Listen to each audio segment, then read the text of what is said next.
Adani enterprises की बात भी कर लेते हैं। अडानी ग्रुप के स्टॉक्स अच्छी खासी तेजी दिखा करके गए हैं। आज 7% से ज्यादा अडानी एंटरप्राइजेस चढ़ता हुआ नजर आया है। खबर जो आई थी जिसके बारे में इतनी देर से ये बातचीत चल रही है कि अडानी ग्रुप के स्टॉक्स आज तेजी से भागे हैं, वो खबर अडानी एंटरप्राइजेस से रिलेटेड थी।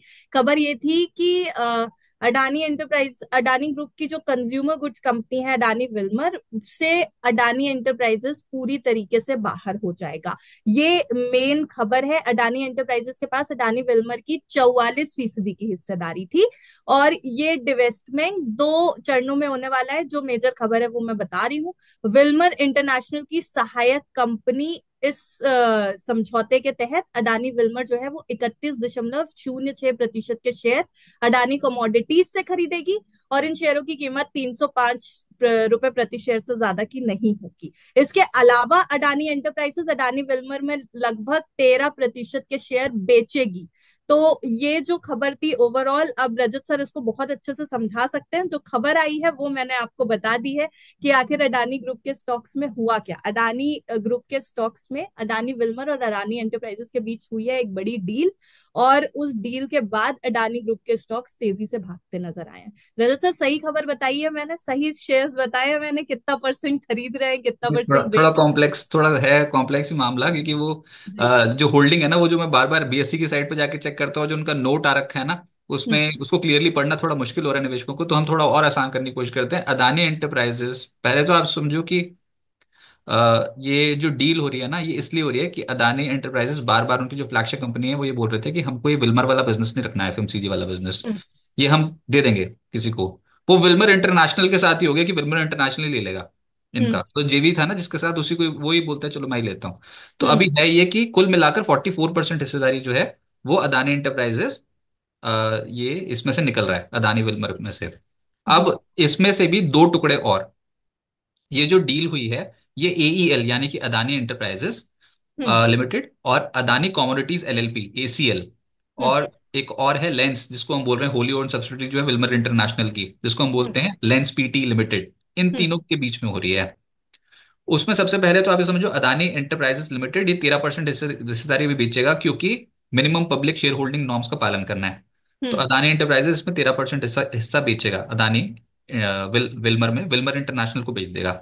मिनिमम शेयर होल्डिंग, या फिर 13% हिस्सा बेचेगा, इसको इस तरीके से लीजिए। उसके हम्म। बाद जो विल्मर इंटरनेशनल है ना, वो एक्वायर करेगा 31% हिस्सा एईएल अदानी एंटरप्राइजेस में से, अदानी विल्मर का।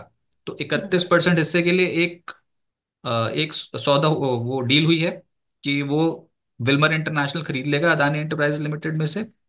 और दूसरा जो है वो 13% हिस्सा और अदानी एंटरप्राइजेस बेच रहा है अदानी विल्मर में से। तो कुल मिलाकर 44% हिस्सा जो है वो बिक रहा है। तो ये जी। डील बड़ी है, बहुत मेगा डील है। आप ये समझो कि अदानी विल्मर की जो मार्केट कैप है दैट इज 42,785 करोड़ रुपीज, हम्म। और उसका 44% हिस्से की डील हुई हुई है। तो it's a huge deal Adani. ये बात सही है कि एफएमसीजी कारोबार पे, हम्म। जो ये तेल वाला जो कारोबार था, खाद्य तेलों का कारोबार, और जो चावलों वाला जो कारोबार है, हम्म। और भी जो अन्य कारोबार है अदानी विल्मर के, पैकेज फूड्स वगैरह जिसमें वो बहुत एग्रेसिवली उतर रहे थे, तो हम्म। उस वाले में से अब अदानी के का उसमें से लोगो जो वो हटेगा, वो विल्मर इंटरनेशनल का आएगा जब भी उसकी रीब्रांडिंग होगी। तो ये वाली जो थी, ये आज की बड़ी खबर थी। और अदानी एंटरप्राइजेस भाग गया। वैसे तो निफ्टी का क्वार्टरली रिजेक्ट भी हुआ है, हम्म। उसका भी एक इम्पैक्ट था कि वहां पर भी फंड इनफ्लो होने की बात थी अदानी एंटरप्राइजेस में, तो इसके चलते उसका भी एक सहारा मिल रहा था अदानी एंटरप्राइजेस के स्टॉक को। वो 60% भाग गया। लेकिन फिर आप बोलोगे अदानी टोटल क्यों भाग गया, अदानी पावर क्यों भाग गया, मुझे नहीं पता। अदानी टोटल भी भाग गया, अदानी पावर भी भाग गया, वो तो ज्यादा तेज भाग गए। अदानी टोटल भी भागा 15%, अदानी पावर भी भागा, वो तो ज्यादा तेज भागे इन स्टॉक्स में से।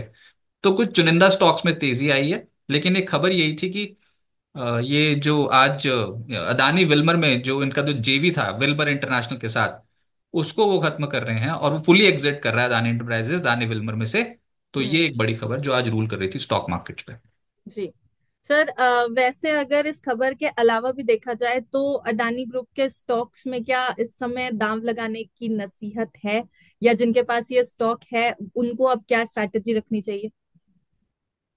ये तो फिर सिलेबस से बाहर की चीज हो गई। वो तो देखिए, अब है मुश्किल बात, पर हम्म। आपको देख लिया ना वैल्यू किस तरीके की है।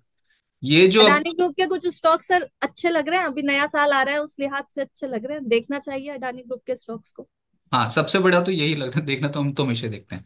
अदानी ग्रुप के स्टॉक्स तो देख ही रहे हैं हम्म। हिंडनबर्ग की रिपोर्ट के बाद से बहुत हम्म। क्लोजली। लेकिन ना प्रॉब्लम ये हो गई कि निवेशक फंसे पड़े हैं, तो इतना सप्लाई, इतनी सप्लाई होगी ना, आप मतलब आप जब जब ऊपर जाओगे तो फिर उसका बिकवाली तो लगभग तय है ना, कि अदानी टोटल का स्टॉक बेचारा कोई फंसा पड़ा होगा तो वो देखेगा थोड़े अगले 3 साल और। हम्म। वही शेयर मार्केट हमेशा ये कहती है कि चलो आप थक गए, अब आप निकलो, हमारी बारी। तो जब हम्म। कुछ अच्छा होने वाला होगा तो शेयर निकलते बाहर निकलते जाएंगे, लेकिन कितना पेशेंस, पेशेंस टेस्ट करती है शेयर मार्केट आपका। जब हम्म। उसमें इंप्रूवमेंट होने वाली होगी तभी तो शेयर चढ़ रहा होगा। जब खराब होगा तो वो आपके हाथ में होगा। खराब स्टॉक को ही आप लेके बैठते चले जाओगे बहुत समय तक, लेकिन जब कुछ अच्छा होने वाला होगा तो आपको लगेगा, अरे यार मेरा भाव आ गया, मेरा भाव आ गया। ऐसे वाली जो फीलिंग है ना, यही प्रॉफिट को लॉस में कन्वर्ट करा देती है। तो आप लंबे हम्म। समय तक होल्ड नहीं कर पाओगे। हम कहते हैं कि नहीं बहुत अच्छी वैल्यू है, सब कुछ अच्छा है, भैया वो वैल्यू तो 1 साल पहले भी थी, 2 साल वैल्यू पहले भी थी। लेकिन हम्म। अब देखो ना किस तरीके का पहला बड़ा स्टेप उठाया ना अदानी ने, पोस्ट इतना जो घटनाक्रम हुआ है उसमें पहला ऐसा कुछ बड़ा स्टेप उठाया कि जो कह रहे थे कि कोर पोर्टफोलियो के ऊपर ध्यान देंगे, बाकियों को जी। हटा देंगे। तो ये वो हम्म। उन्होंने करके दिखा दिया, विल्मर को बाहर निकाला, विल्मर में से बाहर निकले। तो ये अभी पहला ये बड़ा जो एक कॉर्पोरेट डेवलपमेंट है वो अदानी के ऊपर होता हुआ नजर आया है। तो मेरे ख्याल से ये जो आप शेयर्स पूछ रहे हो इसमें हमेशा प्रायोरिटी तो ये रहती है Adani enterprise, Adani ports, Adani power. जी। पावर। लेकिन ओवरऑल अगर सब में देखा जाए तो वैल्यू बहुत है इन स्तरों पर। अगर तो ये अपने एबिटा को मेंटेन कर पाए और ग्रोथ कर पाए, हम्म। रकम जुटा पाए बाजार से, एबिटा को और सपोर्ट कर पाए, ऑपरेटिंग प्रॉफिट और बढ़ा पाए कंपनियों का, तो कंपनियां सस्ते दामों पे मिल रही हैं, सस्ता ही है। अनलेस एंटिल कुछ रेगुलेटरी इश्यूज, फिर वही बात सेबी की जांच और यूएस पे आंच, मतलब हम्म। बहुत सारी चीजें हैं इसमें जो अटका देती हैं। ये आज के सत्र में देखोगे तो सबसे पावरफुल कौन लग रहा है, अदानी एंटरप्राइजेस लग रहा है। जी। ये तो सिर्फ विल्मर में होल्डिंग है, अदानी के पास इतनी बड़ी बड़ी कंपनियां हैं ना, मतलब आप समझ नहीं सकते, इसकी वैल्यू बहुत है इस वाले स्टॉक की। लेकिन वो क्योंकि because of concerns, regulatory reasons और जो इंटरनेशनल डेवलपमेंट्स होती हैं, हम्म। तो उसके कारण ये टूट जाता है। तो निवेशक जो है ना इसमें बहुत फ्लक्चुएशंस झेलनी पड़ती हैं, अगर किसी ने इन्वेस्टमेंट कर दी तो 20-20, 30-30% ऊपर नीचे। हम्म। तो ये अभी ऐसे ही रहने वाला है। आप एक तरफा चाल मत सोचो कि स्टॉक में बनेगी और आप सस्टेनेबल कुछ बहुत अच्छा प्रॉफिट कमा जाओगे, लेकिन अगर लॉन्ग टर्म के लिए धीरे धीरे के टुकड़ों में खरीद रहे हो तो देन इट्स फाइन। जी।